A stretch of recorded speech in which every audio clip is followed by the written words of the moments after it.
ఆప్కి అదాలత్లో super star Shahrukh Khan గారి మీదన్న ఆరోపణ ఇదే. ఈయన చాలా నాటి. ఇప్పుడు మీరు ఢిల్లీ నుంచి వచ్చారు. నేను ఢిల్లీ వాళ్ళని అడిగాను. వాళ్ళు ఏమన్నారంటే మీరు స్కూల్లో చాలా నాటిగా ఉండేవారట, రోజూ దెబ్బలు తినేవారట. నేను ఇప్పటి కూడా అప్పుడప్పుడు దెబ్బలు తింటూనే ఉంటాను. నేను మరీ మారిపోలేదు, కానీ స్కూల్లో నేను చాలా నాటీగా ఉండేవాణ్ణి. పైగా మా స్కూల్లో టీచర్ ఏమనేవాళ్ళంటే నేను డెవిల్గా నవ్వుతానని. అది ఎలాగంటే సైతాన్ స్మైల్ లాగా. నా నవ్వు చూడగానే టీచర్ నన్ను క్షమించేస్తారు. నాకు ఒక విషయం జ్ఞాపకముంది. స్కూల్లో ఏం చేశానంటే, మేము సైన్స్ ల్యాబ్లో కొన్ని వస్తువుల్ని పగలగొట్టాము. అప్పుడు మా టీచర్ నన్ను చేతులు గట్టిగా పట్టుకున్నది. అప్పుడు నేను వారిని చూస్తూ ఏడవడం మొదలుపెట్టాను. నేను మా టీచర్తో ఏమన్నానంటే, మా ఇంట్లో అమ్మా నాన్న నన్ను బాగా కోపడతారని. ఆవిడ పేరేంటంటే మిస్ సచ్చిదేవా. ఆవిడిప్పుడు ఈ ప్రోగ్రాం చూస్తూ ఉంటారు. నేను చాలా భయంకరంగా యాక్టింగ్ చేసి కళ్ళలోంచి నీళ్లు తెప్పించగలను. నేను ఎక్కువగా ఏడుస్తాను కాబట్టి టీచర్లప్పుడు నువ్వేం బాధపడకు, సరిగ్గా చేయలేదు కాబట్టే మార్కులు రాలేదు అంటారు. మా అమ్మలాగే నువ్వేం బాధపడకు అంటారు. అప్పుడు నేను తిరిగి వెంటనే ఇలా చూస్తాను. కానీ వాళ్ళు ఏమనుకుంటారంటే నేను వెక్కి వెక్కి ఏడుస్తున్నానేమో అనుకుంటారు. ఆ తర్వాత నా టేబుల్ దగ్గరికి వెళ్లి బెంచ్ కింద తలపెట్టి నిద్రపోతాను. అప్పుడు టీచర్ నాతో నీ తల్లి లాంటిదాన్ని నేను అంటారు. అలాగా నేను మా అమ్మ నాన్న పేర్లు అక్కడ కూడా పాడు చేశాను, దెబ్బలు తినకూడదని. నేను చాలా నాటిగా చిన్న గోడ మీద కూర్చుని కాలుపుతూ ఉండేవారు. అటు వెళ్లే అమ్మాయిలందరికీ ఫ్లయింగ్ కిస్ ఇచ్చేవారు.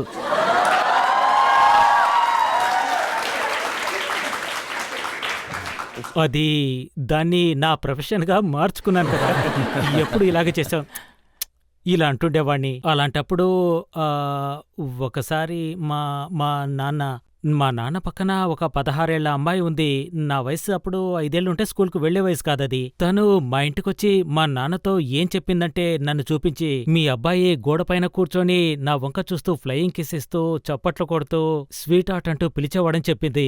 Hello sweet heart. వెంటనే మా నాన్న, మా అబ్బాయి వయసు ఇంకా 5 ఏళ్లే, మీరనుకునేది పక్కింటి కుర్రాడు అని. మా ఇంటి పక్కనే ఒక కుర్రాడు ఉండేవాడు. అతని పేరు సుభాష్. అతను స్టేషనరీ షాప్ పెట్టుకున్నాడు. ఆ అబ్బాయిని ఇరికించారు. ఆ అమ్మాయిని కూర్చోమని నా కొడుకుని చూడు అన్నారు.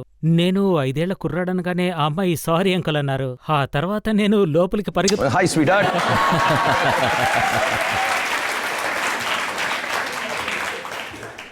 కానీ ఇప్పుడు మీ అందరి సమక్షంలో ఒప్పుకుంటున్నాను, ఆ పని చేసింది నేనే నేరమని. కానీ 25 సంవత్సరాలు ముంబైలో ఉన్న తర్వాత కూడా మీరింకా నాటిగా ఉన్నారా? అవును, అమ్మాయిల కిసి విషయంలో నేను అలాగే ఉన్నాను. నేను చాలా మొండిగా ఉన్నాను.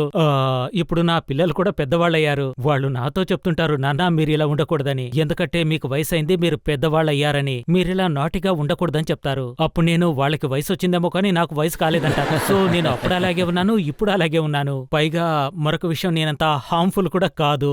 నేను ఎవరిని అవమానించను, చెడుగా మాట్లాడను. 1-2 సార్లు అలా జరిగుండొచ్చు. కొన్నిసార్లు తప్పు జరిగితే క్షమాపణ అడుగుతాను, కానీ నేను మాత్రం అప్పుడే మీకు యాక్టర్ అవ్వాలన్న కోరిక ఉండేదా?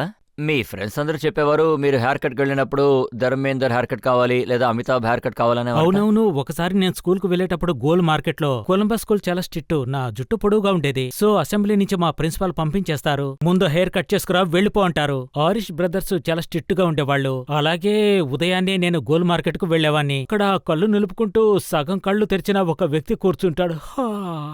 ధర్మేంద్ర హెయిర్ కట్టా, అమితాబ్ హెయిర్ కట్టా అని అడుగుతారు. నేను వారంకోసారి వెళ్ళేవాణ్ణి.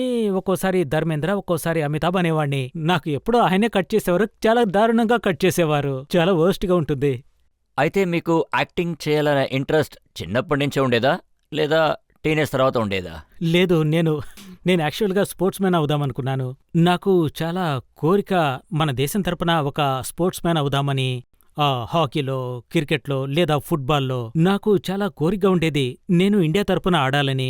అలాగే నేను చాలా బాగా హాకీ ఆడగలను. ఆ ఆట నేను బాగా ఆడగలననిపించింది. అలాగే నేను ఇండియన్ హాకీ టీంలోకి వెళ్లాలనుకున్నాను. ఒక ముఖ్యమైన ప్లేయర్ అవుదామనుకున్నాను. అప్పుడు నాకు పెద్ద గాయమైంది. నా మోకాలికి ఒక పెద్ద గాయమైంది. ఆ తర్వాత నేను కిందికి వంగి ఆడలేకపోయాను. సో నా స్పోర్ట్స్ వదిలేయాల్సి వచ్చింది. అలాగే సాయంత్రాలు ఏం చేయాలో నాకు అర్థమయ్యేది కాదు. అప్పుడు మా నాన్న అన్నారు, లేడీ శ్రీరామ్ కాలేజీలో ఒక పోటీ జరుగుతోందని, అందులో 8 మంది మగాళ్ళు 10 మంది ఆడోళ్ల రోల్ ఉందని. అప్పుడు నేను అమ్మాయిల కోసం అక్కడికి వెళ్ళలేదు. సాయంకాలం ఏం చేయాలో తెలీదు. అక్కడ మేరీ అనే ఒక ఆవిడ నాకు టీచ్ చేసేది.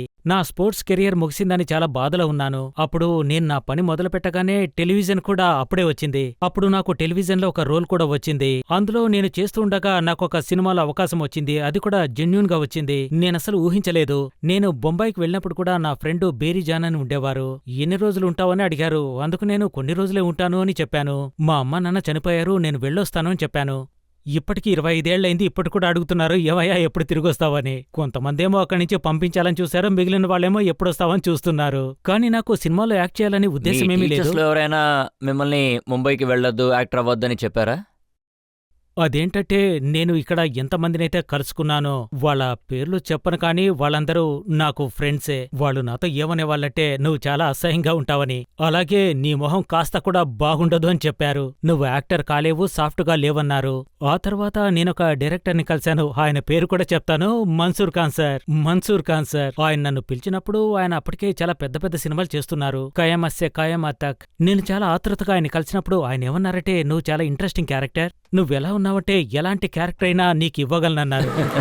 అప్పుడు నేను ఏ క్యారెక్టర్ అయినా చెయ్యాలనుకున్నాను. ఆ సమయంలోనే విలన్ రోల్ దొరికింది. ప్రజలు నన్ను తెలివైన వాడనుకున్నారు, అందుకే అలా చేయాలనుకున్నాను. కానీ చాలా మంది నాతో అన్నారు. ఢిల్లీలో వాళ్ళు ఈ విషయం కూడా చెప్పారు, మీ అమ్మకి మీ మీద చాలా నమ్మకం ఉండేదట. మీ అమ్మగారు అనేవారట, షారుఖ్ ఖాన్ ముంబైకి వెళ్ళాలనుకుంటే ఖచ్చితంగా వెళ్లి సాధిస్తారన్నారు. అవునవును, మా అమ్మ అలాగే, ప్రతి అమ్మ అలాగే అనుకుంటుంది. ఎందుకంటే మా అమ్మ తప్ప నేనెవరూ యాక్టర్ అవుతానని అనుకోలేదు. మా అమ్మ ఎప్పుడు అలాగే అనేది, కానీ నేను అలా కాదని ఒప్పుకుంటాను. మా అమ్మ హైదరాబాదీ మాట్లాడగలదు. నా కొడుకు దిలీప్ కుమార్లా ఉన్నాడు అంటుంది. తను పెద్దవాడయ్యాక దిలీప్ కుమార్ అవుతాడు అంటుంది. కాని పక్కనుండే వాళ్ళు తను దిలీప్ కుమార్ అవుతాడట నవ్వేవాళ్లు. అతన్ని పంపకంటే అమ్మ చెప్తే అయిపోతాడా అనేవాళ్లు. నా జీవితంలో గొప్ప దుఃఖం ఏంటంటే ఇది మాత్రమే, మా అమ్మ నా టీవీ షో చూడలేదు, అలాగే సినిమా కూడా చూడలేదు. అంతకు ముందే వెళ్ళిపోయింది. నా జీవితంలో నేను గొప్పగా అనుకునేది ఏమిటంటే, ప్రజలందరూ నాకు గొప్ప అంబిషన్ ఉందని, అలాగే నేను ఏదైనా సాధించగలను, గొప్పవాడు కాగలను అంటారు. నేనెంత పెద్ద స్టార్ కావాలంటే హెవెన్లోంచి కూడా మా అమ్మ చూసి సంతోషపడే విధంగా. అదే నా గొప్ప కోరిక, నా లైఫ్లో డ్రీమ్ అదే.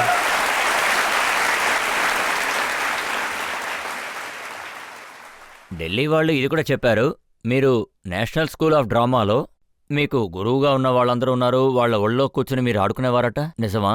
అవును, మా నాన్నగారిని చూశారంటే మేము ఒక మిడిల్ క్లాస్కు చెందిన వాళ్ళం. మాకొక మెస్ ఉండేది, క్యాంటీన్ నడిపేవాడు. మా చెల్లెలు మోడర్న్ స్కూల్లో చదివింది. అది 1 గంటకైపోతుంది, మాది 3 గంటలకైపోతుంది. ఈ మధ్యలో క్యాంటీన్లో కూర్చునేవాళ్ళం. రాజ్ బబ్బర్ సార్, అజిత్ వచానజీ, రోహిణి అతన్ కటేజీ, సురేఖ సిక్రేజీ, మనోహర్ సింగ్ జీ, మిగతా వాళ్ళు, అలాగే అల్కాజీ సార్, వాళ్ళందరికీ నేనంటే చాలా ఇష్టం. నేను వాళ్ల ఒళ్ళో కూర్చుని ఆడుకునేవాణ్ణి. నేను ఇండియాలోని గొప్ప ప్లేయర్స్ని చూశాను, చాలా గొప్ప గొప్ప ప్లేయర్స్తో కూర్చున్నాను. తుగ్లక్, రజియా సుల్తానా, సూరజ్ కా సాత్వా గౌడ. అదొక గొప్ప పరిణామం. అందుకే నేనింత గొప్ప యాక్టర్ అయ్యాననుకుంటున్నాను. నేను ట్రైనింగ్ ఏదీ తీసుకోలేదు, కానీ ఉదయం నుంచి సాయంకాలం వరకు అక్కడే కూర్చునేవాణ్ణి. అలాగే నేను ప్రాక్టీస్ చేసిన డైలాగులు ఇప్పటికీ గుర్తున్నాయి. అజిత్ వచన గారిది, ये दुरुस्त है कि मैं गुलाम हूँ, मिट्टी सा सिया जिसे कदमों के नीचे रोन दिया गया हो, लेकिन हमें ये एक ही रुतबा देता है। खुदा की नज़र में हम एक हैं, खुदा और खून और रंग से नहीं अमल से परखता है। रजिया सुल्ताना అని చెప్పేవారు. అప్పుడు నాకు 8-9 ఏళ్లుంటాయి. అలా కూర్చొని అందర్నీ చూస్తుండేవాణ్ణి. జెన్యూన్ గా చెప్పాలంటే నేను రాజ్ బబ్బర్ సార్ని బబ్బర్ షేర్ అంకుల్ అని పిలిచేవాణ్ణి. పొలిటికల్ గా నాకు ఎలాంటి ఫ్రెండ్షిప్ లేదు, కాకపోతే చిన్నప్పటించి ఆయన ఒళ్ళో కూర్చొని పెరిగాను. అలాగే ఆయన ఎప్పుడు నాతో అంటుండేవారు, ఇలా చూడు, నువ్వింత గొప్పవాడి అయ్యావంటే ఎన్ఎస్డి కారణమని అంటుండేవారు. అక్కడ పెద్ద పెద్ద యాక్టర్స్ ఉన్నారు, మీరు చాలా వయసులో ఉన్నవాళ్లు, వీళ్లే ఈ దేశానికి గొప్ప యాక్టర్స్ అని చెప్పొచ్చు, సినిమాల్లో కాదు థియేటర్స్ లో ఉన్నాయని. నేను వాళ్ళని కలుసుకునే ఒక అవకాశం దొరికింది. అందులో ఎవరు మీకు ఇంత నాటిగా ఉండడం నేర్పించారు? రాజ్ బబ్బర్ సారే. ఆయన నన్ను బాగా తిడుతుండేవారు, అయినా అది నేను చెప్తాను. అదేంటంటే ఒక సీన్లో కిస్సింగ్ సీన్ ఉంది, అందులో రియల్ లైఫ్ ప్లేయర్స్ చేసేవాళ్ళు. సో రోహిజీ కూడా ఒక కిస్సింగ్ సీన్ ఉంది. నేను ఆయనతో అడిగాను, అంకుల్ నిజంగా మీరు కిస్ చేశారా అని. దానికి ఆయన, నాన్న నువ్వు వెళ్ళి ఆంటీని అడిగానేవాళ్ళు, నాతో ఇలా తమాషా చేసేవాళ్ళు. ఆయనతో నాకు అలాంటి సాన్నిహిత్యం ఉంది. చెప్పాలంటే ఆయన నాకు అంత నేర్పించలేదు, కానీ మంచివారు, చాలా ఇష్టం. అలాగే ఇవాల్టి కూడా మీలో ఆ నాటినెస్ ఉందని నేను విన్నాను. అది మాత్రమే కాదు, టీవీలో మీ గురించి మాట్లాడే వాళ్ళని మీరు ఏదో ఒకటి చేయాలనుకున్నారట. లేదు లేదు, అలాంటిదేం లేదు. నిజం చెప్పాలంటే ఇప్పుడు మీరు కాదనుకోండి, టీవీలో చాలా మంది చాలా మాట్లాడుతున్నారు వారి గురించి అనుకోండి. అదేంటంటే నాకేమనిపిస్తుందంటే వెళ్ళి వాళ్ళ చెవులు కొరికి రావాలని. ఉదయాన్నే లేవగానే ఎంతమంది న్యూస్ గురించి మాట్లాడుతుంటారంటే, ఒక ప్రోగ్రామ్ లో చెప్పాను ఎంతగా సౌండ్ వస్తుందంటే ఒక ర్యాపేజ్ లో వచ్చినంతగా. ఎందుకంటే ఎవరితో ఏం మాట్లాడుతున్నారు ఏంటన్న విషయం ఎవరికి అర్థం కాదు. అందుకే ఆయన చెప్తారు, వాళ్ళతో చెప్పండి మీరు ఎంత పెద్ద జర్నలిస్ట్ అన్న సంగతి అని. మీరు వాళ్ళని ఎక్కడో చోట చూసే ఉంటారు, అందుకే చెప్పండి ఒకరి తర్వాత ఒకరిని మాట్లాడమని అని. గుంపుగా వాళ్ళు వినడానికి రెడీగా ఉంటేనే కదా మనం చెప్పగలం. మీరు కూడా కాదంటారా? వాళ్ళు మాట్లాడడం ఆపుతేనే కదా ఏదైనా చేయగలం. ప్రజలు అడుగుతుంటారు కానీ దాని చెవులతో మీరు వినరు. ఇదెందుకు చేశారు, ఇదెందుకు చేశారు, ఇదెందుకు చేశారు, ఇదేంటి అని. సో ఈ రోజులో ఇంటర్వ్యూ ఇవ్వడం చాలా ఈజీ. మాట్లాడకుండా కూర్చుంటే చాలు, ఇంటర్వ్యూ చేసే వాళ్ళ మాట్లాడి వెళ్ళిపోతారు. కానీ ఆప్కి అదాలత్లో మీకు అలాంటి అవకాశం అసలు తప్పకుండా దక్కదు. వద్దు వద్దు సార్, మీరు నాకు సమాధానం అవకాశం చెప్పి వద్దు. తీరాలి. నా నేను దగ్గర సమాధానం చాలా చెప్తాను. ఆరోపణలు ఉన్నాయి. మీరు ఖాళీ సమయంలో ఏం చేస్తారు?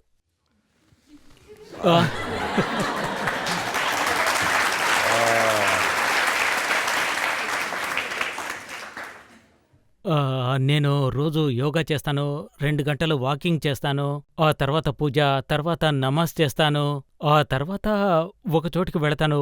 అక్కడ కూడా చాలా మంచి విషయాల గురించే మాట్లాడుతూ ఉంటారు. అక్కడికి వెళ్తాను. సత్సంగ్. సత్సంగ్ సత్సంగ్కు వెళ్తాను. చాలా ప్రశ్నలు వింటుంటాను. ఇప్పుడు నాకు ఎలాంటి ప్రశ్నలు లేవు. కేవలం ఉన్నది నా 3 పిల్లలు మాత్రమే. ఇప్పుడు నాకు వేరే వ్యాపకమేమీ లేదు. ఇంతకుముందుండేది బుక్స్ చదివేవాణ్ణి, అది మాత్రమే. చాలా సినిమాలు చూసేవాణ్ణి. కానీ ఇప్పుడు మాత్రం నా 3 పిల్లల గురించి ఆలోచిస్తున్నాను. బొమ్మలతో ఆటాడుకుంటా అబ్రహాంతో కూర్చుంటాను. నేనెవరైనా అమ్మాయిల ప్రోగ్రాం చూడాలి అనుకుంటే, అది మేకప్ షో చూడాలనుకుంటే నా కూతురుతో కూర్చొని చూస్తాను. ఏదైనా నాటిగా చేయాలంటే నా పెద్దబ్బాయితో కూర్చుంటాను. సో నాకు వేరే వ్యాపకం లేదు. సినిమాలు చేయడం, కుటుంబంతో గడపడం. నా క్వశ్చన్ ఏంటంటే, మీరు చాలా మంది ఫ్యాన్స్ ని క్రియేట్ చేసినప్పుడు అప్పుడు మీకు ఇలా అనిపించిందా, మీ ఫ్యాన్స్ గర్ల్స్ అయ్యుంటే బాగుంటుందని? Now I think me greatest fans వచ్చి అమ్మాయిలే. ఆ ఆవిడ విధంగా కరెక్ట్గా చెప్పారు. చెప్పాలి అంటే అవును, నిజమే. కానీ అందులో ఒక చిన్న ప్రాబ్లం ఉంది. మేము ఎలాంటి ఫిలిం తీయాలి అనుకుంటామో అందులో ఉండే ఫిలిం స్టార్స్ ముందుగా వాళ్ళకి వాళ్లే ఫ్యాన్ అయి ఉండాలి. సో నేను ప్రయత్నం చేసి చూశాను, అమ్మాయిల స్కర్ట్స్ వేసుకున్నాను. ఆ తర్వాత నేను విగ్గు పెట్టుకుని చూశాను, ఎంత చండాలంగా అసహ్యంగా ఉన్నానో. నేనొక మంత్రగత్తెలా ఉన్నాను. సో నేను అమ్మాయి వేషం వేశానంటే చాలా చండాలంగా ఉంటాను. సో దానివల్లే నాకు తర్వాత సినిమాకు ఛాన్స్ వచ్చింది. ఒకవేళ అది బాగా పోయిందంటే పార్ట్ 2లో నాకు తెలిసినంతవరకు 100% అమ్మాయిలే ఫ్యాన్ అయి ఉండాలి, మిగతా వాళ్ళంతా ఆర్యన్ అని తిరగాలి. సో తర్వాత వచ్చే సినిమాల్లో, మిగతా సినిమాల్లో అమ్మాయిలే నాకు ఫ్యాన్స్గా ఉంటారు. అందరూ అదే అంటున్నారు. కానీ కొంతమంది ఫ్యాన్స్ ఇలా కూడా ఉన్నారు, రాత్రిపూట మీ ఇంట్లోకి వస్తున్నారు, అవునా? అలాంటి ఫ్యాన్స్ చాలా మంది ఉన్నారు. రజిత్ సార్, నిజం చెప్పాలంటే మీరు నమ్మరు కానీ నేనే షాక్ అయ్యాను. నా బర్త్డే అప్పుడు ఒక కాన్ఫరెన్స్ జరుగుతోంది. దానికి పెద్ద పెద్ద జర్నలిస్ట్ అలాగే స్టార్స్ కూడా వచ్చారు. వారితో పాటుగా ఒక ఫ్యాన్ కూడా లోపలికొచ్చేశాడు, ఎవరికీ తెలియకుండా. ఆ తర్వాత తను బట్టలు విప్పేసి, అతనొక మగాడు, అలాగే బట్టలు విప్పేసి స్విమ్మింగ్ పూల్లో దూకి అలాగే స్నానం చేశాడు. ఆ తర్వాత పైకొచ్చి ఆ టవల్ని తీసుకుని పిండి అలాగే రావడం మొదలుపెట్టాడు. సెక్యూరిటీ అతను పట్టుకొని ఏం చేస్తున్నావనగానే, ఏం చేయకండి, నేను ఫ్యాన్ని, షారుఖ్ ఖాన్ స్నానం చేశాడు, ఆ నీళ్లలో నేను స్నానం చేయాలన్నాడు. అవును, అదే మాట అన్నాడు. ఆ తర్వాత నేను స్నానం చేశాను, ఇక వెళ్ళిపోతాను. వినడానికి ఇది కామెడీగా ఉన్న సెక్యూరిటీ వాళ్ళు నాకు ఫోన్ చేశారు, ఇలాంటి వ్యక్తి లోపలికొచ్చాడని. సార్ అదేంటంటే అన్నారు. నేను కలవడానికి వస్తానని చెప్పాను. నేనతన్ని కలవాలనుకోలేదు. నేనేం పెద్ద ఫ్యాన్ కాదు, స్నానం చేయాలనుకున్నాను, చేశానని. అదేంటంటే షారుఖ్ ఖాన్ స్నానం చేసే నీళ్ళలో చేయాలనుకున్నాను, చేశానని తన పాటికి తను అలా వెళ్ళిపోయాడు.